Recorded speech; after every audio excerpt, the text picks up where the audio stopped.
in Ukraine is changing Europe. Moscow brings back war to that continent in a high-stakes rivalry with Western powers. The violent conflict has countries in other parts of the world at a crossroads and exposed long-standing geopolitical fault lines. Are we on the brink of a new world order? What is more certain is that we probably are entering Cold War II, but there is the possibility, if things do spiral out of control, that this could lead to World War III. And what does the crisis in Eastern Europe mean for countries in Africa? As the United States is, continuing to put sanctions on Russia, we're going to see some form of an economic shockwave that's going to happen not only around the world, but particularly in African countries. We'll also bring you the stories and experiences of young Africans trying to flee war-torn Ukraine. They'll point at me and some of my friends, the blacks, that go back, you go back. That's the only English they can speak. You go back. Meaning, don't come near the gates, else he's going to push you. Straight Talk Africa starts now.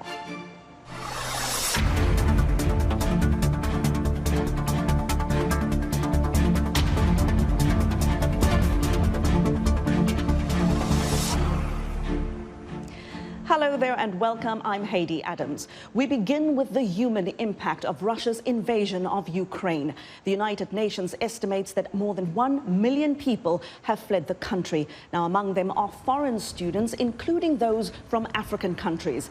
In a short period of time, they found themselves caught in a conflict zone. Many remain stuck in the region looking for refuge or an escape route to a neighboring country. An airplane carrying the first batch of Nigerian evacuees from Ukraine touched down the Nnamdi Azikiwe International Airport from Romania. The evacuees were mostly students, numbering around 500. Officials from the National Emergency Management Agency, Foreign Affairs Ministry and Health Ministry were on ground to receive them, and say later today hundreds more are expected to arrive from Poland and Hungary. Some of them had no passports because they left in a hurry. And so we had to create emergency certificates for all of them. So immigration will do its processes this morning, and then we will have them documented. Many of the evacuees are happy to be back home and safe, but say it was an exhausting experience and that they had left so much behind. I happened to experience being on the bus ride for 24 hours trying to get to the border. And the scariest part about that is not knowing what's on the way, because you don't know which city has been attacked, and you're just going and praying and hoping that you drive through to safety. Getting caught up in the war zone is crazy. Myself, all of my friends that you're looking at here, 4 of us, we've had to walk on foot alone. We've had to walk, say almost 30 kilometers on foot alone, you understand? And having done that, we still couldn't get into where we're going, you understand? That was Poland border. Nigerian authorities are looking to evacuate up to 8,000 people, including 5,000 students, in the coming days. Authorities did admit last week, though, that it's been difficult coordinating nationals spread across many Ukrainian cities where hundreds of thousands are trying to scramble to safety as the chaos raged on. And today, authorities expressed serious concerns over some 300 Nigerian students still trapped in Sumy, a northeastern Ukrainian city. The city has been severely affected by bombings, making it practically impossible to evacuate the students at this time. Honorable Minister of Foreign Affairs has spoken with the UN and the International Office on Migration, and the safe corridor that both countries agreed to create yesterday was a fallout of this talk. The violence between Russia and Ukraine escalated late February with a massive invasion of Ukraine by Russian troops. There have been conflicting reports on casualties, but Ukrainian officials say thousands of people, including civilians, have been killed. Hundreds of thousands others have also been displaced from their homes. African students from Nigeria, Egypt, and Morocco account for nearly 20% of Ukraine's international students base. But many of the students for now say they're confused about what to do next. Will they return to school anytime soon? No one has the answers to that question just yet. Timothy Obiezu for VOA News, Abuja, Nigeria. Now, many people are taking to social media to document their experiences trying to escape the fighting in Ukraine. Online platforms are a valuable point of contact and resource for those seeking and offering help. We spoke to Ghanaians who had managed to leave Ukraine and return home. Ghanaian students from Ukraine arrive at the Kotoka International Airport in Accra to meet their families. The students fled Ukraine at the start of the war to avoid being injured or killed. Their families say they are happy to welcome them back. Extremely happy. Extremely happy. We are grateful to God for bringing them. We thank the government for bringing them. And as a parent, and I'm very sure any other parent who came to meet his or her ward share the same sentiment with me. We are very happy that they are here with us. But the journey out of Ukraine, the students say, was traumatic. In the city of Chinifsi, the leadership of the National Union of Ghana Students, NUGS, mobilized 24 Ghanaians and 13 other African nationals on a bus and headed to the Romanian border. Samuel Jemeke, a fourth-year medical student and NUGS vice president, says the sound of bombs and visible smokes from neighboring cities was the trigger for them to flee. We had a bombing, which is a city which is 2 hours away from my city, Ivano-Frankivsk. So we just made that decision that we're going to leave whatever it takes. So we did the necessary clearing from the school, and then we went to organize the bus. And we were ready to pay any amount the bus was going to charge us, so we just got on board and then we gathered the people, and then we set off. At the Ukrainian border, they say there was heavy vehicular and human traffic. They had to abandon their bus and walk through the cold and dark for several hours. Jemeke says it took his team about 15 hours to cross the Ukrainian border amid competition with the locals, children and mothers for space to exit. They were very harsh there, very harsh. I actually thought some of them were racist because they'll point at me and some of my friends, the blacks, that go back, you go back. That's the only English they can speak. You go back. Meaning don't come near the gates, else it's going to push you. And some of my friends were actually, I wouldn't say molested, but they'll pull you like this. Like maybe you've reached the gates, the tip of the gate, he's standing there. He can't push you to go back because you are going to hurt someone. So he'll pull you and push you inside. At the Romanian border, they were welcomed by Ghanaian communities where the government of Ghana facilitated their travel back to Ghana. According to the government, there are about 1,200 Ghanaians in Ukraine, 78% of them students. On March 1st, the government had confirmed that about half of Ghanaians in Ukraine had fled to neighboring countries. Some students are still stuck in northeastern Ukraine in the city of Sumy, which was attacked before they could flee. Sandwiched between Russian borders and war-torn cities, the students in Sumy have no route to access a safe border. In a WhatsApp chat with the public relations officer of the National Union of Ghana Students in Sumy, Benjamin Boatin said, "Right now, there is no power and no water here. We are fighting for our lives."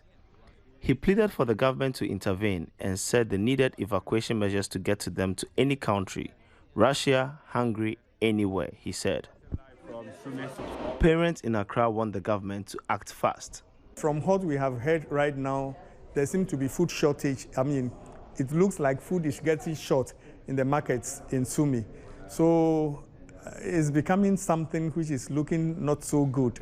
So my only plea to the government is to liaise with NUGS Sumy to see how best they can get these supplies to the students whilst intensifying their arrangements with the Russian government, at least for them to go into Russia.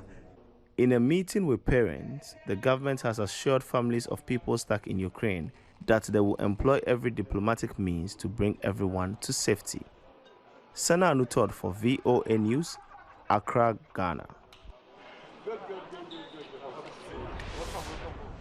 Now, some fear for friends and relatives still trapped in Ukraine. VOA's Mike Hove spoke to Ukrainian Zimbabwean student Alisa Nyamukapa about the well-being of her relatives in Kyiv. My name is Alisa Nyamukapa. I'm an MBA student at the University of St. Gallen. I'm half Ukrainian, half Zimbabwean, and my family, friends are now in Ukraine. My family, to be more specific, my mother and grandmother, they're now in Kiev, and they have been living and sleeping in bomb shelters and underground parkings for the last couple of nights. What exactly is your family in Ukraine saying, considering all the events that have been happening recently? This is a very complex situation, and this is affecting my family directly as they are in Ukraine. If we take my mother and my grandmother, they're specifically in Kiev, and they have been already sleeping for several nights not in their beds. They have been sleeping in bomb shelters, in a basement, and also in an underground parking. Talk to me about that in terms of their safety, their comfort, what they're doing to eat, how they're getting by day to day. Well, this is a situation when you really definitely get to reprioritize. Like my mother, she's typically a picky eater, but at the moment, like that's all out of the window. Like what really matters at the moment is safety. In the basement, they are sleeping tonight. They are lucky to have a toilet, and they have also energy there. So that's fine. And they also were able, because this is now ongoing for several days, so they are doing things to make it more comfortable. Like they have some blankets there, some pillows, and so on. This is a very traumatic period for a lot of people. Where's their headspace at this stage point? I know you're in Switzerland, but you're in constant communication with them. So what are they saying with that? It's a very difficult situation. Of course, they want peace, but at the same time, they want their independence. So it's not an option to have peace in the price of having the Putin regime in Ukraine. Mm-hmm. So now, you know, speaking of support and international support, to be specific, we've seen the whole world, Africa, America, even people in Russia are standing up in solidarity with Ukrainians who are currently going through what they're going through. How does your family feel seeing that even people in Russia are taking to the streets saying, no, this is not right? How does your family feel receiving such support? This is amazing. Like, this is truly amazing to have this support, and especially from people in Russia, because their media is trying to tell them a very different version of the story. Their media is saying that this is a peaceful intervention to Ukraine. And once again, like, my family has a very strong approach that this war is not between Ukraine and Russia. This war is between the Putin's regime and Ukraine. What would you say to someone who firmly believes that what is happening in Russia is within right boundaries or done accordingly? What would you say to someone who's of that belief? I would tell them to look for some footage of people who are actually in Kiev.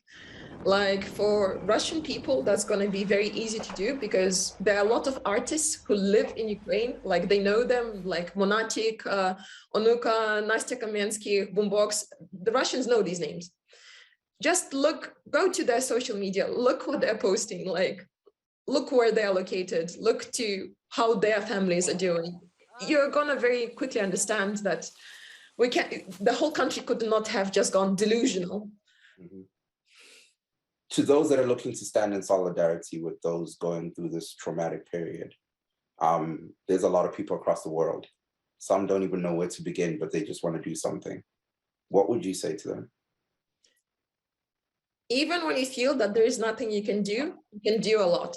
You can really do a lot. Like, first, you can just share the information about what's going on in Ukraine. You can sign petitions. You can join the protests and meetings which are happening in your countries. You can donate to various organizations. Like, if you don't feel like donating for the Ukrainian army, there's the Red Cross. There's organizations who help refugees. There are organizations who are helping women in need, because women rights and children rights. Like, there are a lot of communities that you could help now, like, really depending on how you feel. Like, I know today when I was on the protests in Switzerland, like, a lot of people, they didn't really feel that they want to take a stand of Russia or Ukraine because they just want to have peace. But I said, like, there are other peaceful organizations, such as, for example, I said, like, helping the refugees or simply helping the children of Ukraine. Like, there are a lot of ways to help. And I said, like, even 1 cent counts. Like, there's no such a thing as a small donation or a small contribution. Just do what you feel you can do, and for what you have your energy and resources. You mentioned friends. Do you have friends who are international students that are in Ukraine? In Ukraine at the moment, yes, I do have a couple of people that I know. Most of them, they're mixed just as me. So having half of the family somehow linked and to Ukraine. So yes. And how are they responding to the situation? It's a hard situation for them as well. Some of them, of course, are standing very much in solidarity with Ukraine and agreeing to the general stand, which is that we want peace, but we also want to have independence. For some other ones, it's a very hard situation, and they just want peace regardless of what's going to be the price of that. And I totally understand them. It's a very difficult situation, and they somehow got caught in that situation. But the most important thing is that at the moment in Ukraine, there's a very, very strong sense of unity, and everyone is helping each other out. No one is leaving out anyone. For example, if I take some of my friends who have been, who are now at the border, and if you have seen the reports, you could see that there are very long queues at the moment, even though you are very, very close to the border. But now, really, the queues can take more than 24 hours just to cross the border. You could see that the people who live in villages next to that, they're already by themselves organizing places so that people can have some hot tea, can get some kind of food and so on. So there's a very strong sense of unity, and a lot of volunteer organizations trying to help out by, cooking some food and so on, and even taking people out of Kyiv and so on, despite that it's a dangerous situation. As I mentioned before, my grandmother and mother, they decided to stay because they think that it's too dangerous to get out. But they said, still there's some volunteers who are trying to get people out of the city.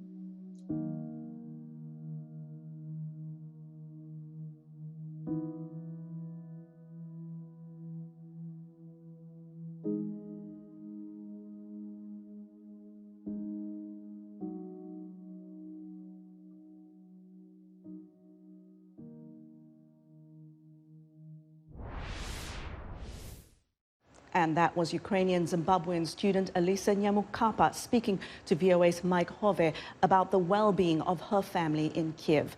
Now, Russia's invasion of Ukraine is raising questions about whether Vladimir Putin is trying to rewrite history and redraw the map of Europe. Here in the United States, US President Joe Biden addressed Russia's invasion of Ukraine. Putin's latest attack on Ukraine was premeditated and totally unprovoked. He rejected repeated efforts at diplomacy. He thought the West and NATO wouldn't respond. He thought he could divide us at home, in this chamber, in this nation. He thought he could divide us in Europe as well. But Putin was wrong. We are ready. We are united, and that's what we did. We stayed united. We prepared extensively and carefully. We spent months building coalitions of other freedom-loving nations in Europe and the Americas, from America to the Asian and African continents, to confront Putin. Well, US President Joe Biden there speaking during his State of the Union address. Are we on the brink of a new world order? Could the war in Ukraine spiral into a larger scale European conflict? Well, joining me now to discuss this is VOA's chief national correspondent, Steve Herman. Steve, welcome to Straight Talk Africa. My pleasure to be here. Steve, you wrote an article on voanews.com in which you ask whether Russia's invasion of Ukraine is the start of World War III or Cold War II. And you spoke to several experts. What did they tell you? I mean, which is it? Well, what is more certain is that we probably are entering Cold War II, but there is the possibility, if things do spiral out of control, that this could lead to World War III. Of course, everyone is hoping to avoid that scenario, but we have heard from the Russian Foreign Minister, Sergei Lavrov, talking in those words, warning that there could be World War III coming, especially if the allies, NATO countries, try to push forward. Especially what he's referring to is this talk about a no-fly zone over Ukraine, which you can declare a no-fly zone, but then would have to be enforced. And so if NATO or the United States shot down a Russian military jet or a helicopter, that could very well escalate. Steve, you know, we all know what World War II did to the world in general. What are these experts telling you about whether we are now on the brink of a new world order? Well, there's really quite a consensus that we probably are on the brink of a new world order coming out of what we have called the post-World War II liberal world order, which included a Cold War and then the post-Cold War period. So we are starting something new. You can come up with a name for it. Nobody's really nailed that at this point, perhaps a little bit premature on that. But what we are definitely seeing is the end of the previous era with this invasion of a European country by Russia. Now, U.S. President Joe Biden believes Russia is feeling the pain of sanctions, of essentially the world rallying behind Ukraine and against Moscow. Is there still a way that Russia can eventually repair its relationship with the European Union and with the United States? I mean, at any point in the future? Or is Russia now frozen out of the world for good? I don't think we want to look at things in terms of something permanent. After all, let's look back at World War II, where Germany and Japan were rehabilitated and now are some of the closest allies of the Western countries. So nothing's permanent. There is a lot of hope among the geopolitical experts that Vladimir Putin would exit the stage, leave the Kremlin sooner rather than later, and there could be a more open-minded leader come in to succeed Putin. But of course, we also look at world history, and in some totalitarian countries, when one leader leaves, you end up with somebody who is even worse than the previous leader. Well, yes, that has happened. Now, with all the attention and focus now on the crisis in Eastern Europe, does this present an opportunity for other countries to now take aggressive action? For example, is this China's moment to move on Taiwan? Does this embolden North Korea or Iran? I mean, could we essentially see crises unfolding in multiple regions simultaneously? It's certainly a possibility, and the academics and envoys that I've been speaking with and those my colleagues have been speaking with are discussing that. And that is certainly a fear because, as you mentioned, China does have designs on Taiwan. North Korea did fire off a ballistic missile in a test the other day. And there's a thought that perhaps these countries will now think, okay, the United States and NATO and the European Union are all distracted by what's going on in Ukraine. But if you talk to any of the generals at the Department of Defense, they will tell you the United States military is designed to fight full-scale war on more than one front. But hopefully we won't have to find out whether that is true or not. Absolutely. There's been a lot of talk, Steve, about Putin's state of mind, as you well know, whether he is detached from reality, whether he is, you know, in a good state of mind. And what do American leaders and observers that you've spoken to make of Vladimir Putin's state of mind and his actions? I mean, do they see this as sort of one leader's psychological instability and that's why he's acting irrationally? Or do they see it as one leader's geopolitical calculation with some sort of strategic architecture to what he's doing, at least one that would make sense from a Russian point of view? Well, a number of diplomats have gone on the record and said that the Putin that they have interacted with in recent months and years is very different than the Putin that they used to deal with, that he may be out of touch with reality. Just what is his psychological state? Well, there are people at the Central Intelligence Agency in Langley, Virginia, who that is their specialization. Those assessments would be shared with the President of the United States, but it is a highly classified assessment, so we're not privy to that sort of thinking. But a lot of the experts would say, well, regardless of what's in Vladimir Putin's mind, we really have to pay attention to what are his actions. Steve, one more question here. What are observers and the experts that you've spoken to, what do they make of the future here? How do they think this will play out? You mentioned earlier the talk around about a successor, someone who will succeed Putin.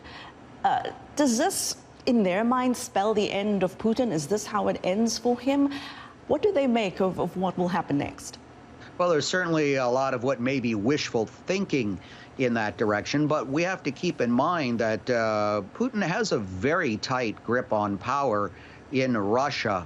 The only significant opposition figure is in prison right now. It is not a democracy. There's not going to be an election, or the parliament isn't going to toss him out of office anytime soon.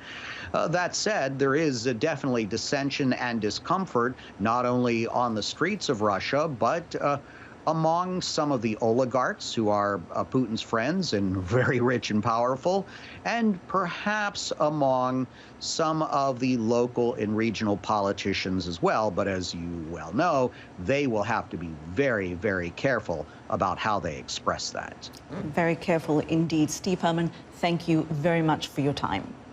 My pleasure. And that was VOA's Chief National Correspondent, Steve Herman, speaking to me there. We're going to take a short break here, and when we come back, we'll look at what is at stake for Africa as the crisis over Ukraine intensifies, threatening global alliances and putting countries' ties with Russia and Western powers to the test. My guests, Yetunde, Odugbesan and David Monda, are standing by. We'll be back in a moment. Health, wellness, sport, beauty, medical breakthroughs. Healthy Living cares about your well-being. What are the main health concerns in Africa and around the world? Find out the latest on coronavirus. Connect with our experts and ask them questions. How long does the virus stay? Join me, Linoch Mudu, in Washington, every week on Healthy Living, right here on VOA. Welcome back to Straight Talk Africa. African countries have important ties with Russia, Ukraine, and of course the European Union. The violent conflict in Eastern Europe could have significant consequences for Africa.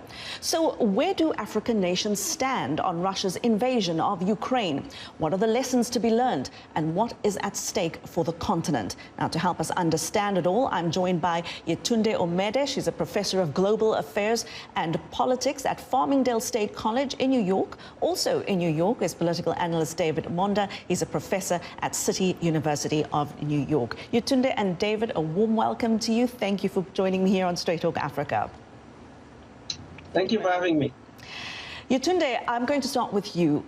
Give us your assessment of the response from Africa now as a region, as a bloc, to the war in Eastern Europe, given that many African countries have strong ties with both Russia and Western nations. I think a lot of the African countries don't want to be pulled into a proxy war. However, they are taking, I think, a humanitarian stance and a response in terms of their own nationals in Ukraine, and probably the treatment of their nationals that we have seen that has come out in various media reports of African nationals trying to get over to the border to Poland, to Hungary, to Moldova, and seeking, experiencing some forms of discrimination. They have spoke out about that, but they also have joined a lot of their UN member partners to also condemn Russia's invasion of Ukraine. So they're just like Ghana, Nigeria, Kenya, who have spoken out about their own stance and displeasure with Russia's invasion of Ukraine. I think they have been able to, articulate that in a way, but also by making sure that they also provide some remarks that have some support for their nationals who are experiencing some forms of discrimination while trying to flee Ukraine to have safe passage to another country. David Monda, let's for now just say this is an awkward position. And it comes on the back of an EU-Africa summit that was held recently and ahead of a Russia-Africa summit, which was supposed to be set for later this year in October, November. What are the calculations, in your view, that African countries have to make now? And should the African countries act as a bloc here, or is it up to individual countries to make their own assessment and give their own response?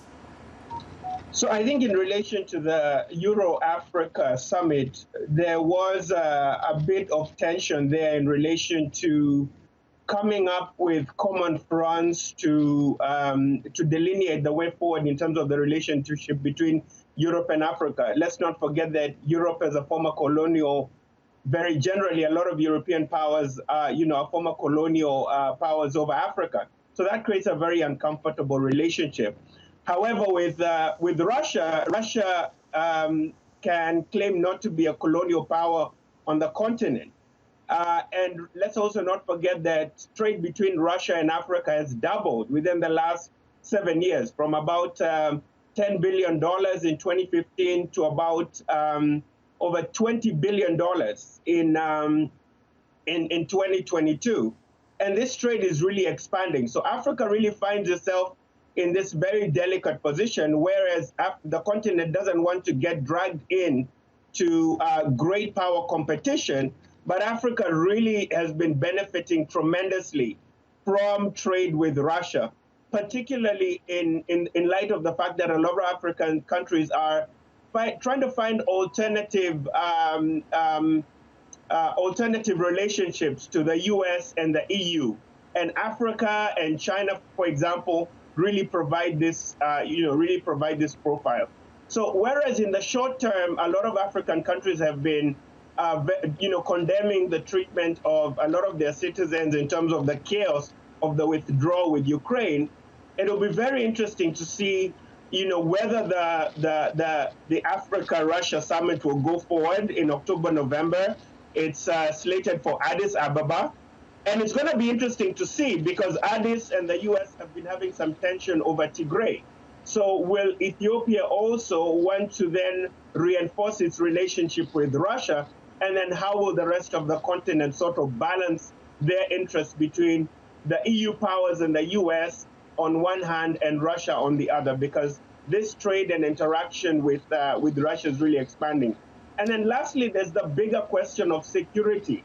Right, so we know across the continent, Russia has been providing this public good of security in places like Central African Republic, in places like Mali, in places like Guinea. So there's that issue of resource extraction from Russia in exchange for provision of security through, for example, the Wagner Group. So it's a whole basket full of different items here. Some economic, obviously some strategic, and some security. And going forward, I think each African country will really need to weigh its relationship with Europe and the US on one hand, with this growing relationship with Russia on the other. Absolutely. This is very complicated on many fronts. Yetunde, how does Russia's aggression in Eastern Europe affect Russia's agenda in parts of Africa in terms of being really engaged on the continent and following through on commitments that it has already made? We also have to look at the economic impact that it's also going to have. We already know that Russia provides almost 90% of wheat to African countries, right? So not only from the agricultural products worth about $4 billion from Russia, 2.9 billion as well from Ukraine, we know that that's going to have some form of an economic impact. Russia, that is a huge market for Russia, the African continent. So of course, they will also be trying to mitigate and find ways to ensure that their relationship and their exports as well to African countries is not tampered with or is not slowed down.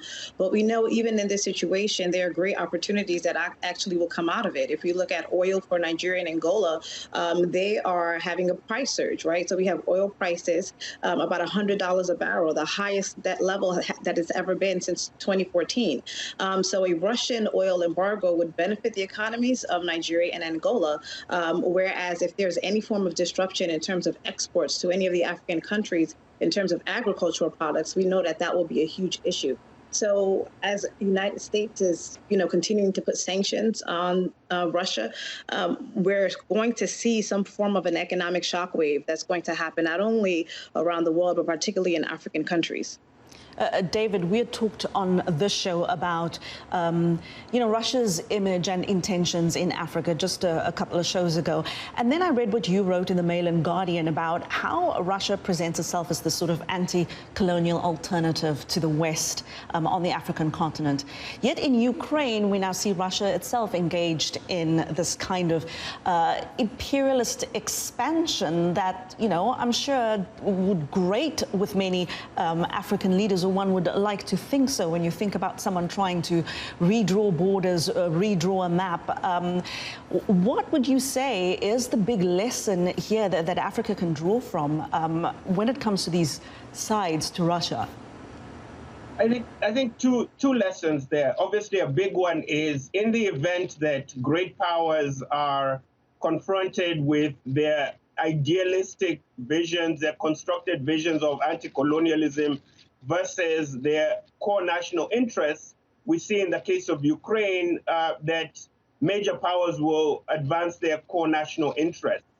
I think the second lesson here is that great power competition ultimately is very deleterious to weaker states. So obviously, in this case, we have the US and the EU on one hand competing with Russia in Ukraine.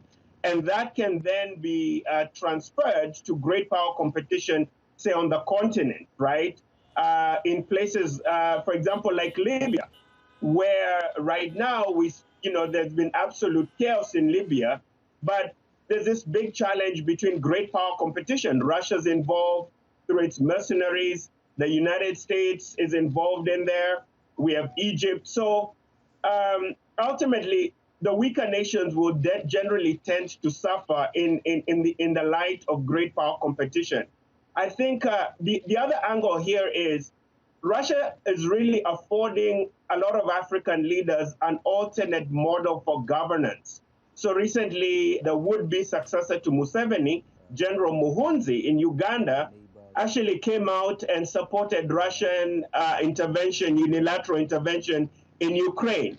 This idea of the strongman syndrome being reinforced not only in Ukraine, but a lot of African leaders might take cue from that to say this is how to govern their countries. So in terms of leadership, copying leadership models, in terms of alternate avenues, alternate powers to play with, but also in terms of great power competition, we see that weaker nations, be it Ukraine or weaker nations in Africa, where the US and Russia might be playing, for example, in Libya, will also tend to suffer. And one other thing I might add there is when we really think about the Russian model, what Russia has really shown is unilateral action and complete disregard for international norms and international law. Has been given credence by what Russia has done in Ukraine.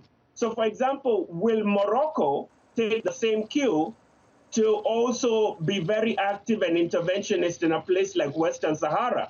Because big powers can disregard international law. Will Morocco, for example, take a similar cue in places like Western Sahara? So in terms of international norms, it's very problematic. And also in terms of great power competition, Africa really needs to be very wary.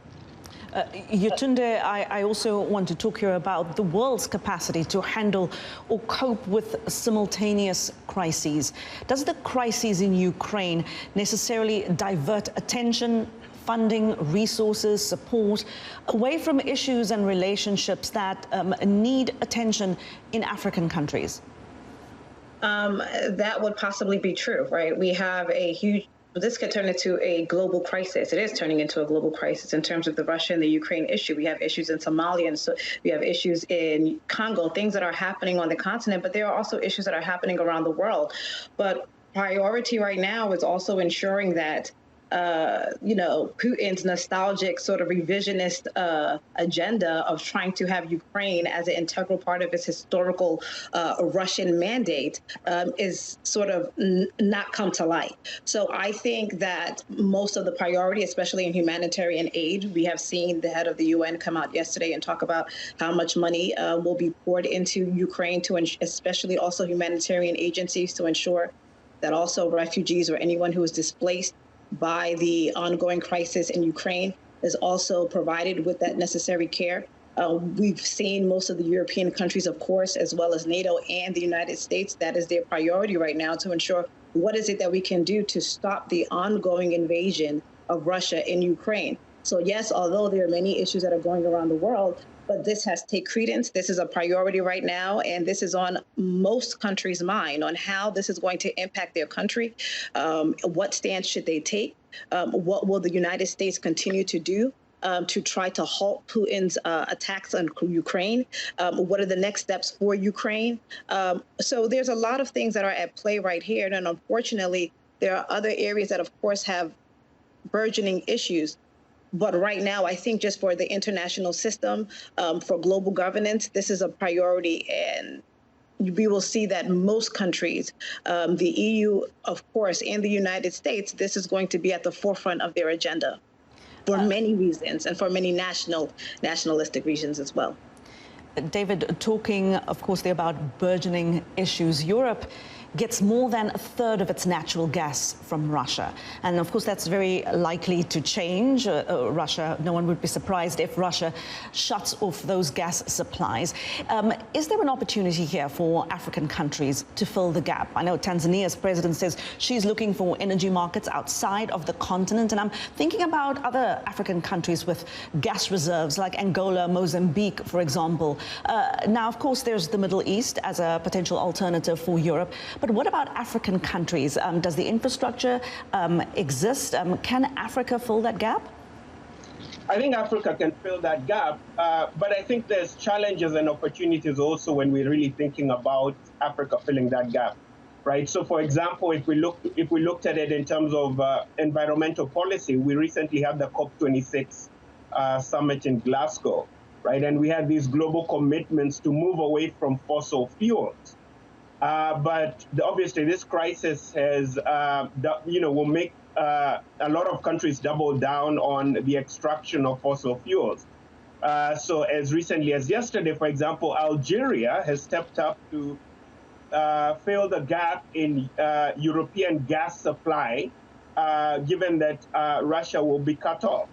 But I think the other corollary to that is that even though African countries, for example, Nigeria, Angola, Algeria, might benefit by the higher prices of oil and natural gas, let's not forget that all these things are very intertwined. So as much as gas and oil prices are going up, that also raises the price and cost of other basic goods and services in those countries. Right, so one advantage is rise in oil prices raises inflation and has other potential economic challenges.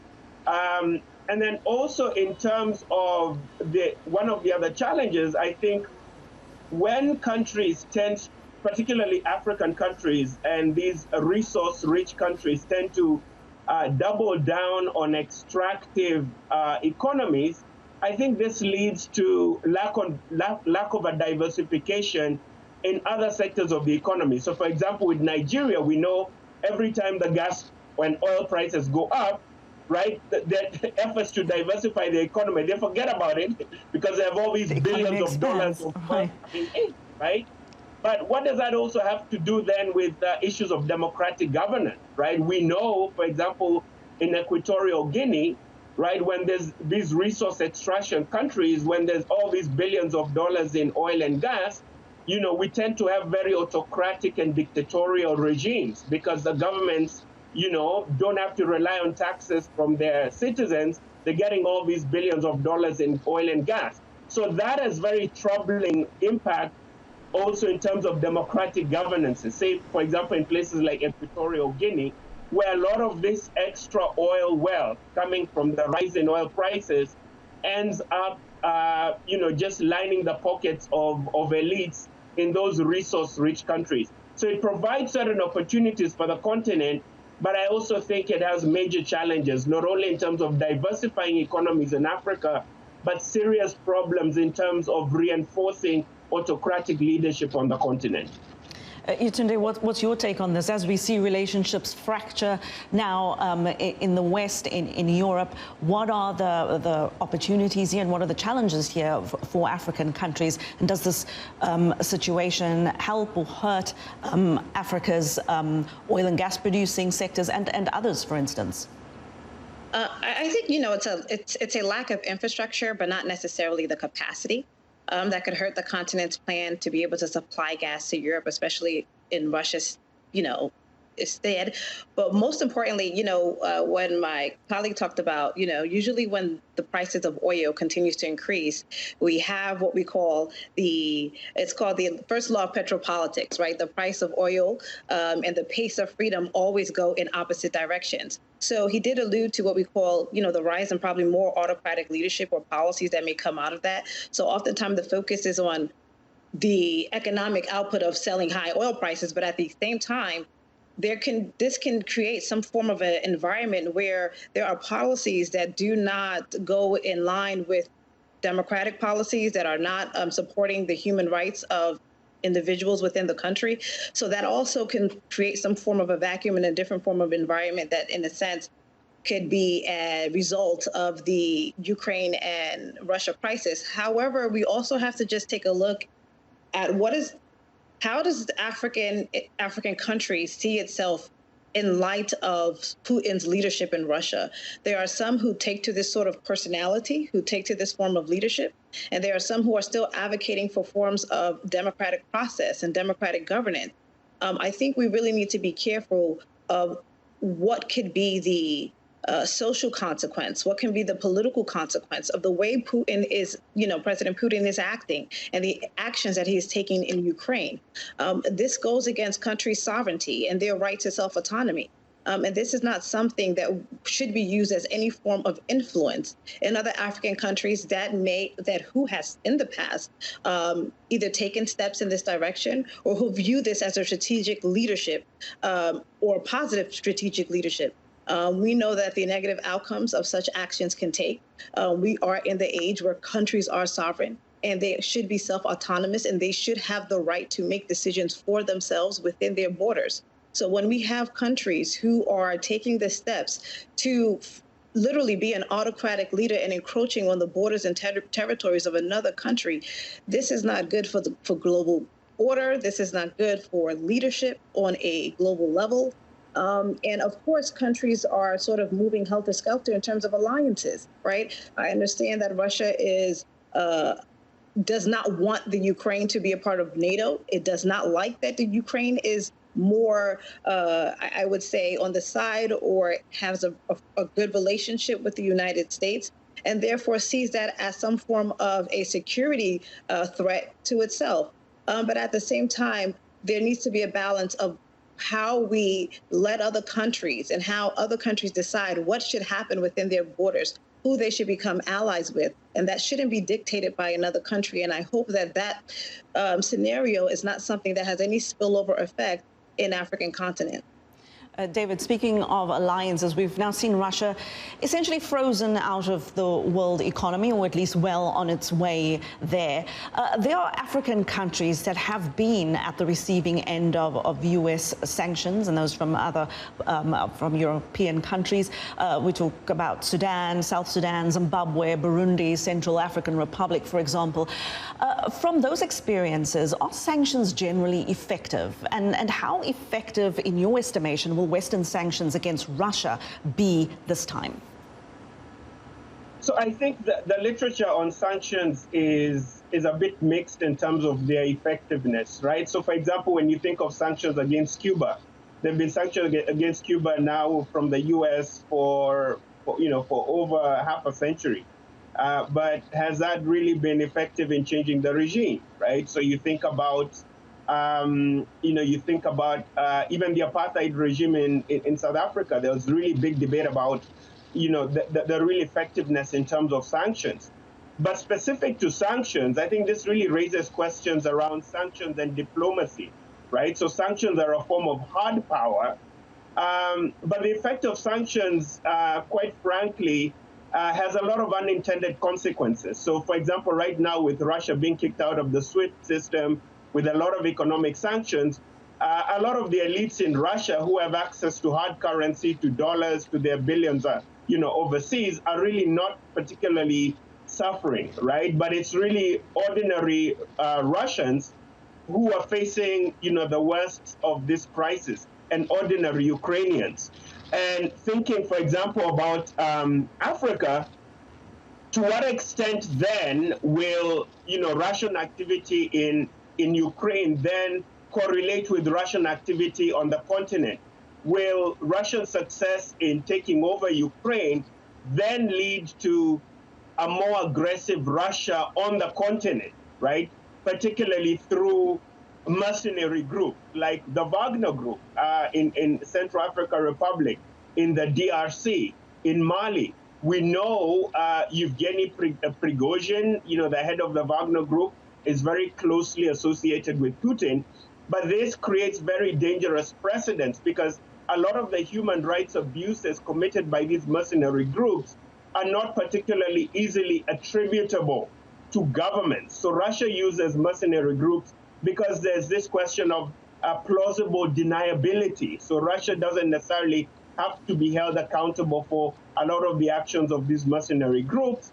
And this has big questions in terms of international justice. So when crimes against humanity are committed, for example, in the Central African Republic by militia group or by mercenaries, how do you hold them accountable at the ICJ, right?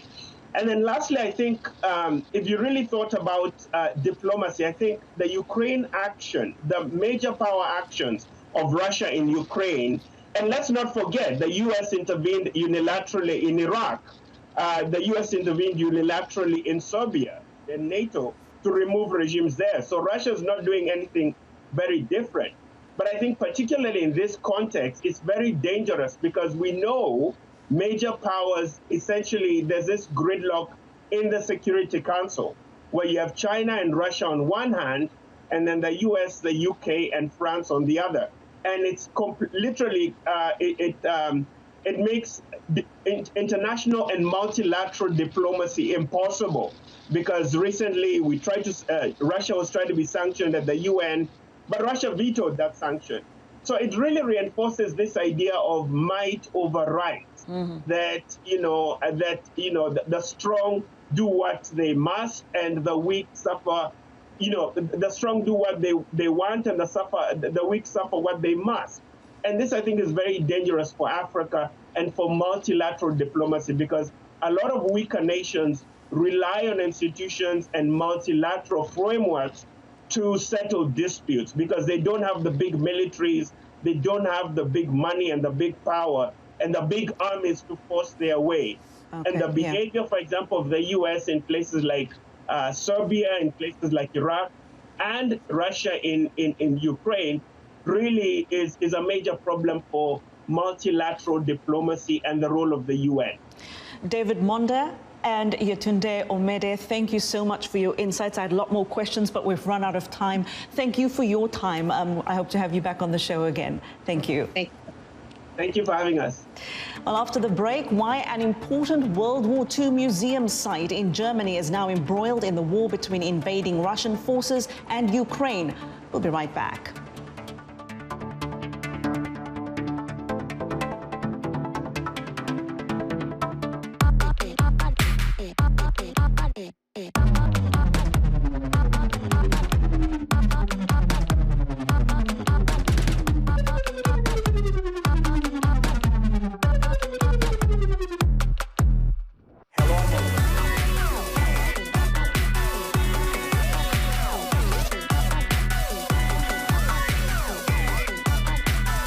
From around the world, let's go. Join me on the next Straight Talk Africa. How effective are the sanctions the international community is imposing on Russia over its invasion of Ukraine? We'll discuss what it means for some countries to remain neutral on the Russian invasion. We'll also hear from African students who have managed to escape the conflict and others who are still trying to find a safe way out. Some are also stuck in a community called Sumi, and they don't know what to do. Lights are out, foods are in shortage. Russians have taken over there, and it's very worrisome because we don't know what to happen. And because of this, I can't fully be happy and I can't celebrate the victory that I am back home safe.